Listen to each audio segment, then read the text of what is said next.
नमस्कार दोस्तों, वीर तेजाजी क्लासेज करवाणी में आप सभी का स्वागत है। कैसे हो सभी? उम्मीद करता हूँ सभी अच्छे होंगे, तंदुरुस्त होंगे, एकदम ज़बरदस्त होंगे। तो अपने रोग विज्ञान के ऊपर क्लास चल रही थी साइंस के अंदर, जो कंपटीशन लेवल की साइंस है उसके अंदर रोग विज्ञान हम पढ़ रहे थे। तो उसके अंदर ही आगे की कड़ी में आज हम जीवाणुजनित जो रोग है उनको कंप्लीट कर लेंगे। जिसका जीवाणु वाला रोग है वन सारण कंप्लीट कर लेंगे और फिर आगे की कड़ी में हम विषाणुजनित रोगों के बारे में अध्ययन करेंगे।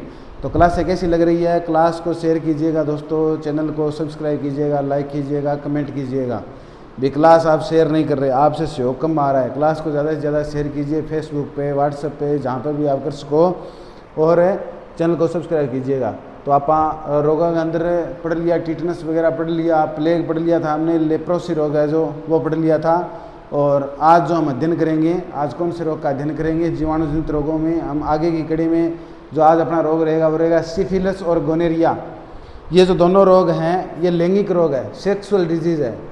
तो लैंगिक अंगों के अंदर ये रोग होते हैं, सेक्सुअल जो ऑर्गन होते हैं अपने सेक्सुअल ऑर्गन, उनके अंदर ये डिजीज़ होते किससे? भी जीवाणु के द्वारा होते हैं।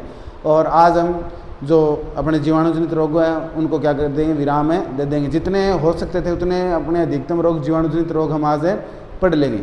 और फिर आज हम स्टार्ट कर देंगे विषाणुजनित रोगों के बारे में। तो कैसी लग रही है क्लास दोस्तों? शेयर कीजिएगा क्लास को ज़्यादा से ज़्यादा। तो आज आप स्टार्ट करांगा जीवाणुजनित रोग में आपनो पहलो रोग हुआ है सिफिलिस। कौन सा रहेगा? सिफिलिस रहेगा। तो अपने यहाँ जो पहला रोग रहेगा जीवाणुजनित रोगों में आज का, उसका नाम है सिफिलिस। सिफिलिस कौन सा है दोस्तों? सिफिलिस होता किससे? अभी अपने को पता होना चाहिए। सिफिलिस रोग होता है किससे दोस्तों? तो किससे होता है सिफिलिस? जीवाणु से होता है। किससे होता है? जीवाणु से। तो होता किससे है? जीवाणु से होता है। किससे होता है दोस्तों? जीवाणु से। तो जीवाणु का नाम क्या है? फिर अपने वही बात, अब ये बात व्याधि होती तो जीवाणु से है, पर इसका रोग कारक का नाम क्या है दोस्तों? तो आपको पता होना चाहिए रोग कारक का नाम क्या है दोस्तों? Trypanosoma pallidum. क्या नाम है? Trypanosoma pallidum. तो रोग कारक का नाम, आगे का अपना पॉइंट रहेगा रोग कारक का नाम, रोग कारक का नाम। साथ साथ में दोस्तों नोट्स बनाओ, क्योंकि नोट्स है वो आपका स्थायी ज्ञान है। समझ में आई बात है? ये तो एक बार पढ़ा हुआ ज्ञान है, स्थायी ज्ञान करने के लिए आपको नोट्स बनाने पड़ेंगे। एक बार नोट्स बनाओगे तो बार बार बनाने की आवश्यकता नहीं पड़ेगी। तो इसका जो रोग कारक का नाम है, इसका जो कारण है वो क्या है? जीवाणु। कौन सा जीवाणु? अभी trypanosoma pallidum. Trypanosoma pallidum, trypanosoma pallidum, pallidum, trypanosoma pallidum. ये है दोस्तों इसके रोग का रोग कारक। कौन से का? सिफिलिस रोग का। इसका संक्रमण कैसे होता है दोस्तों? संक्रमण ये सेक्सुअल ट्रांसमिशन डिजीज़ है। मैं आपको बताया ये सेक्सुअल ट्रांसमिशन डिजीज़ है, यानी लैंगिक क्रियाओं के दौरान ये एक दूसरे में फैलता है। जो रोगी होता है उससे लैंगिक संबंध जब कोई अन्य व्यक्ति बनाता है तो उसके अगर सिफिलिस रोग है तो उसके लैंगिक क्रिया के दौरान उसके लैंगिक अंगों से स्वस्थ व्यक्ति के शरीर में प्रवेश कर सकता है। ऐसे रोगों को बोलते हैं दोस्तों सेक्सुअल ट्रांसमिशन डिजीज़। तो सेक्सुअल ट्रांसमिशन डिजीज़ या फिर लैंगिक संक्रामक रोग किन्हें बोलते हैं? जो लैंगिक क्रियाओं के दौरान एक दूसरे व्यक्ति में क्या होते हैं? फैलते हैं। ऐसे रोगों को बोलते हैं एसटीडी। शॉर्ट में पूरा बोले तो सेक्सुअल ट्रांसमिशन डिजीज़, यानी एक दूसरे के अंदर संभोग की क्रिया के दौरान या लैंगिक क्रिया के दौरान एक दूसरे से फैलते हैं। इसीलिए दोस्तों लैंगिक जो क्रियाएं हैं या संभोग है वो भी अगर व्यक्ति को लैंगिक संबंध बनाना होते हैं तो वो भी ढंग से और अपने को पूरा जागरूक होकर बनाने चाहिए, क्योंकि जानकारियों के अभाव के अंदर अनेक ऐसे रोग हैं जो एक व्यक्ति से दूसरे व्यक्ति में फैल सकते हैं। जैसे कि एक गंभीर रोग है जिसका नाम है एड्स, जिसको अपने विषाणुजनित रोगों में पढ़ेंगे। तो वो भी क्या है? एसटीडी है, सेक्सुअल ट्रांसमिशन डिजीज़ है। तो ऐसे कई अनेक सारे रोग है जो सेक्सुअल ट्रांसमिशन डिजीज़ है। देखिएगा संक्रमण, इसका संक्रमण कैसे होता है दोस्तों? एसटीडी। एसटीडी का आपका पता है, एस का अर्थ होता है सेक्सुअली, टी का ट्रांसमिशन, डी का डिजीज़। तो देखिएगा sexually transmission disease, sexually transmission disease.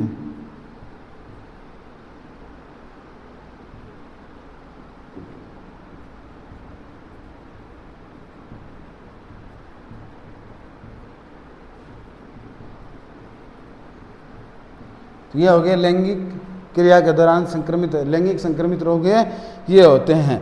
तो ट्रांसमिशन डिजीज अब इसके अपन ये तो पढ़ लिए संक्रमण। अब इसके लक्षण क्या होते हैं, अभी कैसे पहचानेंगे कि अपने को ये सिफिलिस रोग हो गया, अपन पतो किया चला गो कि रोगी है वो सिफिलिस रोग से ग्रसित हो गया है। तो इसका लक्षण क्या होता है दोस्तों, जो जनन अंग होते हैं, जनन अंगों पर क्या आ जाती है, सूजन, और सूजन आने के साथ में वहाँ पे क्या हो जाएंगे, घाव हो जाएंगे। जो अपने जनन अंग होते हैं, जो मादा जननांग और नर जननांग होते हैं, तो जनन अंग ऊपर क्या आ जाएगी, सूजन आ जाएगी, और सूजन होने के बाद में क्या हो जाएगा बेटा, घाव हो जाएगा।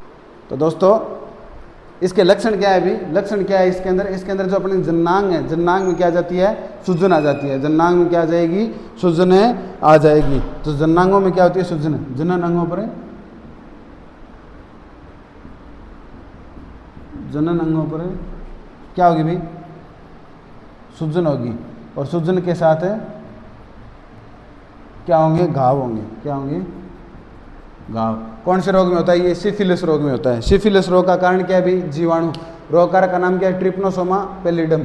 संक्रमण एसटीडी यानी सेक्सुअली ट्रांसमिशन डिजीज है ये। लक्षण क्या है इसके, जनन अंगों पर सूजन आएंगे, सूजन के साथ में क्या हो जाएंगे, घाव हो जाएंगे। सूजन के साथ में क्या होंगे, घाव होंगे। ये अपना रोग कौन सा हो गया, सिफिलिस हो गया। तो एक बार आप लिख सकते हो, एक बार उतार लियो, फिर अपन नेक्स्ट रोग पढ़ांगा जिसको है गोनेरिया। तो आप लिख सकते हो दोस्तों,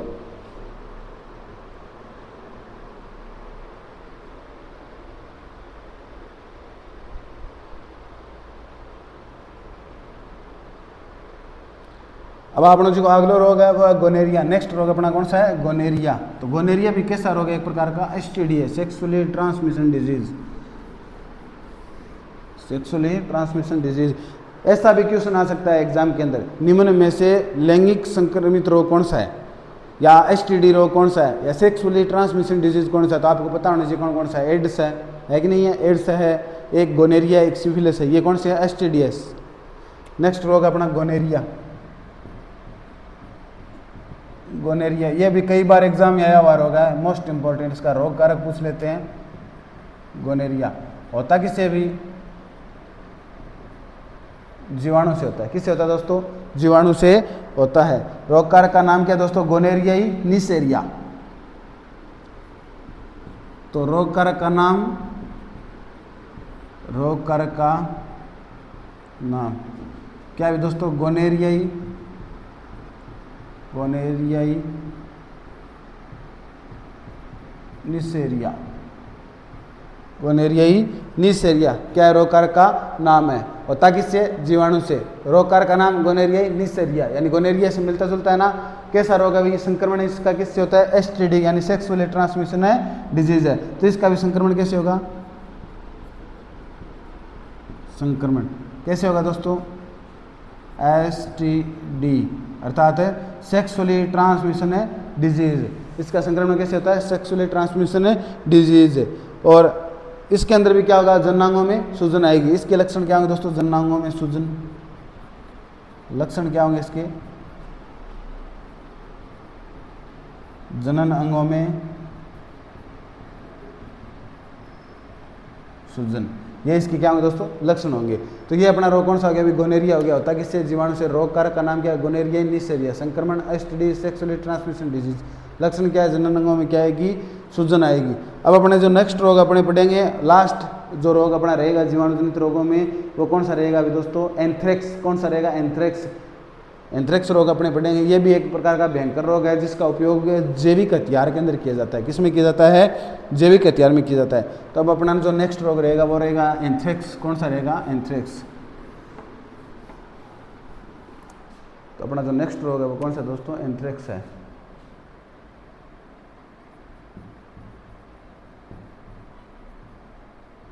एंथ्रेक्स कौन सा है, एंथ्रेक्स है। कारण क्या भी, जीवाणु। क्या कारण है, जीवाणु। किससे होता है दोस्तों, जीवाणु से होता है। जीवाणु का नाम क्या है दोस्तों, जीवाणु का नाम क्या है इसका, जीवाणु द्वारा होता है, एंथ्रेक्स ही है। जीवाणु का नाम भी क्या, एंथ्रेक्स ही है। इसका उपयोग जैविक हथियार के अंदर किया जाता है। इसका उपयोग किस में किया जाता है, इसका उपयोग है, उपयोग है जैविक हथियार में किया जाता है। हथियार में किया जाता है।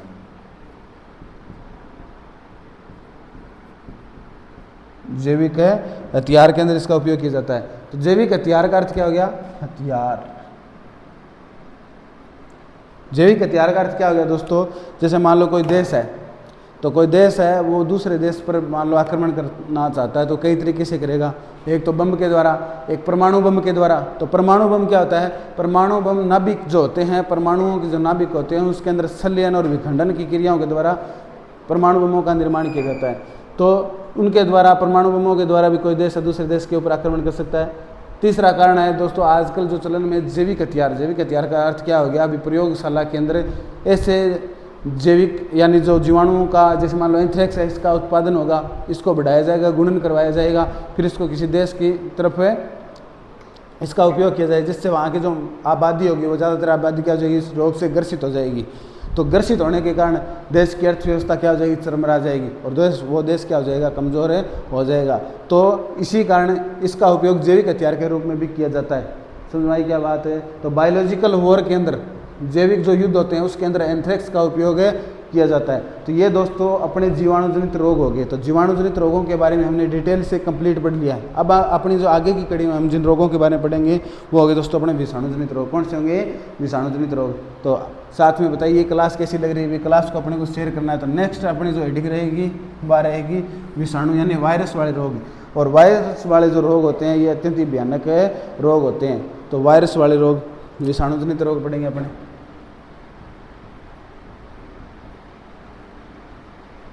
विषाणुजनित रोग, विषाणुजनित रोग पढ़ेंगे।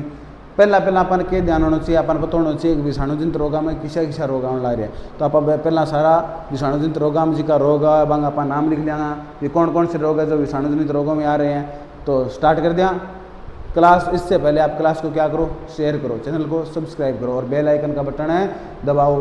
तो देखिएगा विषाणुजनित रोगों में कौन कौन से रोग आते हैं, उनका अपने नाम है लिख लेते हैं। एक नंबर पे आता है दोस्तों एड्स। कौन सा आता है? एड्स आता है। सबसे पहले आता है एड्स। एड्स आता है। एड्स के बाद में दोस्तों कौन सा आता है? पोलियो।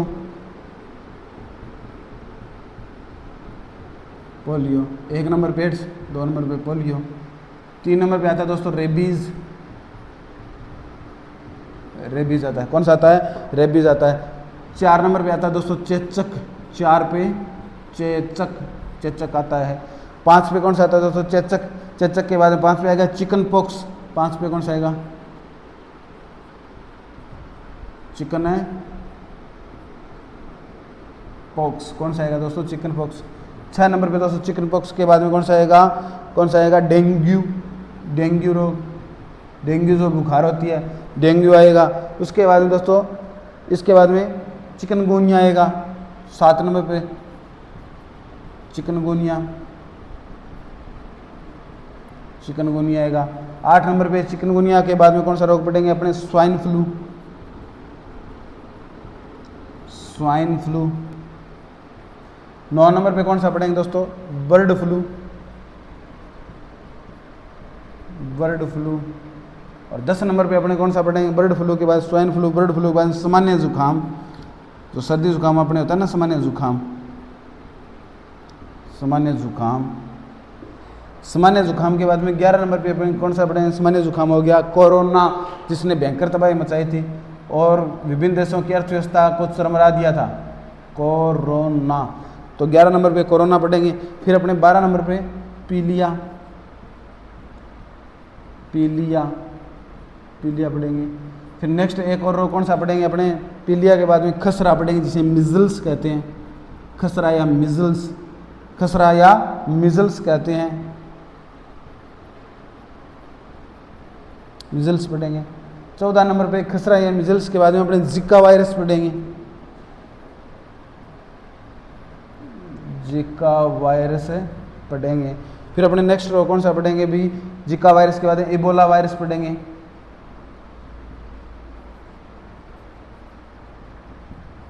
इबोला वायरस पढ़ेंगे। और 16 नंबर पे अपने कौन सा पढ़ेंगे? इबोला वायरस के बाद में मम्प्स पढ़ेंगे। कौन सा पढ़ेंगे? मम्प्स पढ़ेंगे। और इसी के साथ हम क्या कर देंगे? फिर विषाणुजनित रोगों का समापन कर देंगे। तो ये दोस्तों अपने कौन से हैं? विषाणुजनित रोग है। विषाणुजनित रोगों में कौन कौन सा आएगा? एक तो आएगा एड्स। एक आएगा पोलियो, एक आएगा रेबीज, एक आएगा चेचक, एक आएगा चिकन पॉक्स, एक आएगा dengue, chikungunya, swine flu, bird flu, सामान्य जुकाम, कोरोना, पीलिया और खसरा, जिका वायरस, इबोला वायरस और मम्प्स। ये जो रोग है ये किस में अपने पढ़ेंगे, विषाणु जनित रोगों में पढ़ेंगे। तो इन रोगों के बारे में अपने डिटेल से अध्ययन करेंगे, एक एक रोग को पढ़ेंगे। सबसे पहले बिंदु क्या है कि आपको पता होना चाहिए कि विषाणु से होने वाले रोग कौन से है। क्वेश्चन आ जाएगा निम्न में से कौन सा रोग है जो विषाणु के द्वारा होता है, तो आपको पता होना चाहिए विषाणु से होने वाला रोग कौन सा है। इनमें से कोई भी नाम आ जाए तो दोस्तों वो रोग कौन सा होगा, विषाणु जनित रोग होगा। यानी 8वां अगर प्रश्न आ जाए तो थाने पता होना चाहिए भी कौन सा रोग है जिसको विषाणु हुआ है, किशोर रोग है जिसको जीवाणु हुआ है। तो पहलो प्रश्न तो अपना 8 आयता रोगा में बना है। सामान्य जी पेपर आवा आसान अगर प्रश्न पूछोगे एग्जामिनर तो आसान प्रश्न के अंदर है जो आपने प्रश्न बनाओगे ना पहलो प्रश्न आ रोगा में बन जाओ। 8वें पूछ ले एग्जामिनर कि कौन सा रोग है जो निम्न में से कौन सा भी विषाणु जनित रोग है। और जीवाणु जनित में भी पूछ लेगा, जैसे अपने जीवाणु जनित रोग पढ़े थे ना, तो जीवाणु जनित में वो बिड़ते पूछ लेगा निम्न में से कौन सा रोग है जो जीवाणु के द्वारा होता है। तो आपको सबसे पहले ये नाम लिखवाने का औचित्य क्या है, ये नाम लिखाने का अपना मान लो मकसद क्या है, तो मकसद ये है कि पता होना चाहिए सबसे पहले कि कौन सा रोग है जो आता है किसके अंदर भी, विषाणु जनित में, और कौन सा रोग है जो आता है दोस्तों जीवाणु जनित के अंदर आता है। तो ये अपने इतने रोग हो गए। अब अपने पहले स्टार्ट करेंगे। आज जो अपना पहला रोग रहेगा वो रहेगा पोलियो। कौन सा करेंगे दोस्तों, पोलियो स्टार्ट करेंगे। तो आप उम्मीद करता हूँ लिख लिया होगा, नहीं लिखा तो आप एक बार लिख लीजिए। लिखो दोस्तों, और साथ में अपने चैनल में ज़्यादा से ज़्यादा प्रचारित करो, सब्सक्राइब करो, कमेंट करो, चैनल के ऊपर लिखो। तो आप आज आप एक रोग पढ़ाएंगे रेबीज, विषाणु जनित में आज अपने शुरुआत कर देते हैं, श्रीगणेश कर देते हैं रेबीज का, और बाकी के रोग अपने कल पढ़ेंगे। तो देखिएगा अपना पहला जो रोग आज का रहेगा वो रहेगा रेबीज। कौन सा रहेगा दोस्तों, रेबीज रहेगा। पोलियो को अपने कल ही पढ़ेंगे, आज अपने रेबीज ही पढ़ेंगे। तो अपना जो पहला विषाणु जनित रोग है वो दोस्तों कौन सा है, रेबीज। कौन सा है, रेबीज रोग। तो अपना पहला रोग है वो है दोस्तों रेबीज। रेबीज को बोलते हैं हाइड्रोफोबिया। हाइड्रोफोबिया समझ में आई क्या बात है, हाइड्रोफोबिया। फोबिया जो शब्द है ना दोस्तों साइंस के अंदर, फोबिया शब्द का अर्थ होता है डर। क्या होता है, डर। किसी को हवा से डर लगे तो इसको बोलते हैं एरोफोबिया। एरोफोबिया का अर्थ क्या हो गया, वो हवा से डरता है। समझ में आई बात। किसी को जल से, पानी से डर लगे तो इसको बोलते हैं हाइड्रोफोबिया। तो फोबिया का अर्थ जहाँ पर भी आए तो उसका अर्थ क्या होता है दोस्तों, डर। क्या होता है, डर। तो साइंस के अंदर फोबिया शब्द का अर्थ क्या होता है, डर होता है। तो रेबीज जो रोग है ये होता है किससे दोस्तों, आपको पहला थान पता होना चाहिए। पहलो पॉइंट आपने जो सारा प्रसिद्ध और फेमस पॉइंट है। तो फेमस पॉइंट क्या है कि पहली बात है कि रेबीज रोग होता किससे, क्या हुआ है भाई, जीवाणु हुआ है कि विषाणु है, जड़ की है विषाणु, वायरस है। तो होता किससे दोस्तों, विषाणु से।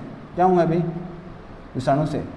अर्थात नाम सुने क्या, आदमी हिड़क जाए, आदमी हिड़क जाए, कुत्तियों हिड़क जाए, कोई पशु हिड़क जाए, तो वो हिड़कना का अर्थ क्या है, वो रोग किसी वो रेबीज रोग है दोस्तों, वो हाइड्रोफोबिया रोग है। समझ में आई क्या बात। जिको व्यक्ति को तंत्रिका तंत्र के जो प्रभावित है वो जो तंत्रिका तंत्र सही सूचनाओं आदान प्रदान है कौन कर पावा है। समझ में आई क्या बात है। तो रोग कारक, अभी रोग कारक वो अपना फेमस पॉइंट, रोग कारक कौन सा है अभी, रोग कारक का नाम। तो रोग कारक होता है दोस्तों इसका रेब्डो वायरस। कौन सा होता है, रेब्डो वायरस, या रेबीज वायरस भी अपने बोल सकते हैं। रेब्डो वायरस या रेबीज वायरस है। समझ में आई क्या बात है।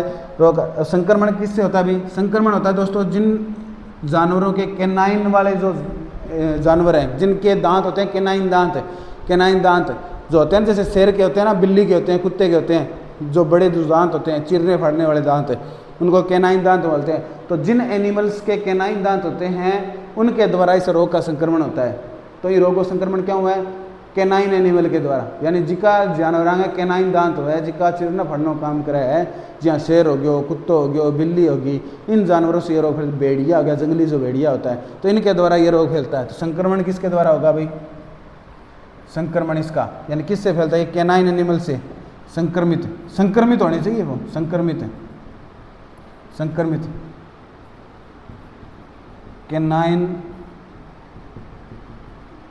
दांतों वाले जानवरों से, जैसे जैसे कुत्ता,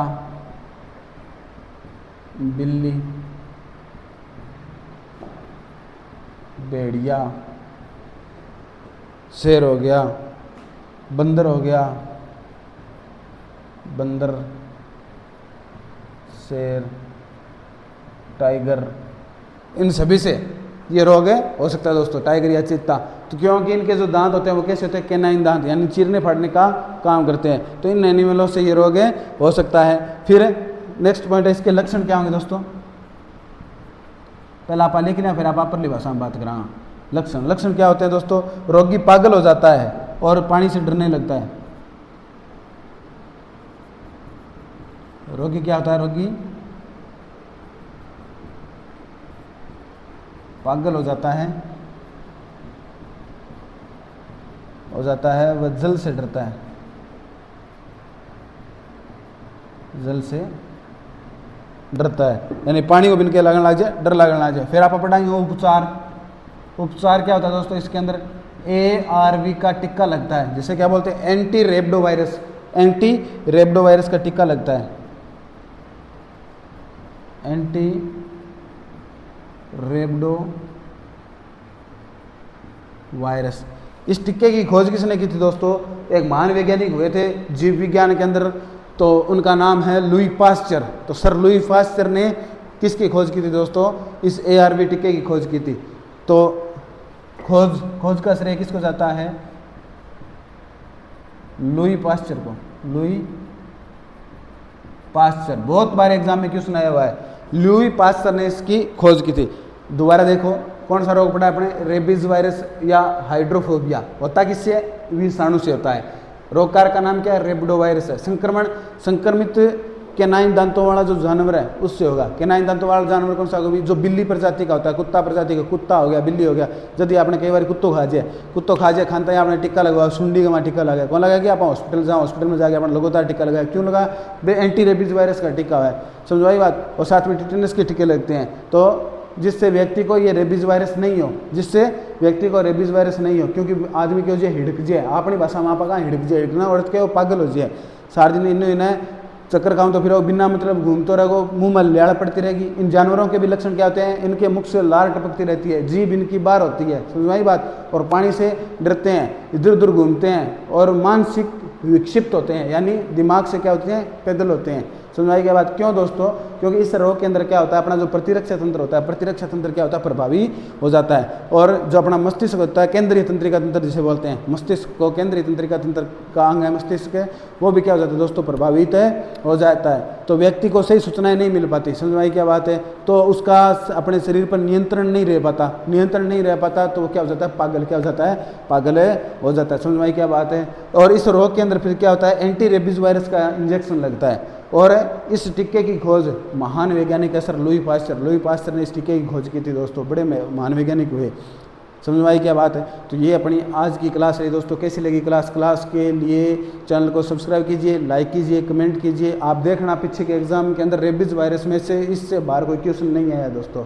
इतनी पूरी जिम्मेवारी अपनी, कहीं से भी आप एग्जाम उठा लीजिए, चाहे SSC का, चाहे कहीं से एग्जाम उठा लीजिए, इससे बाहर क्वेश्चन आया नहीं है। तो आज की क्लास में इतना ही दोस्तों। सभी को राम राम, जय वीर तेजा जी की, धन्यवाद, जय हिंद।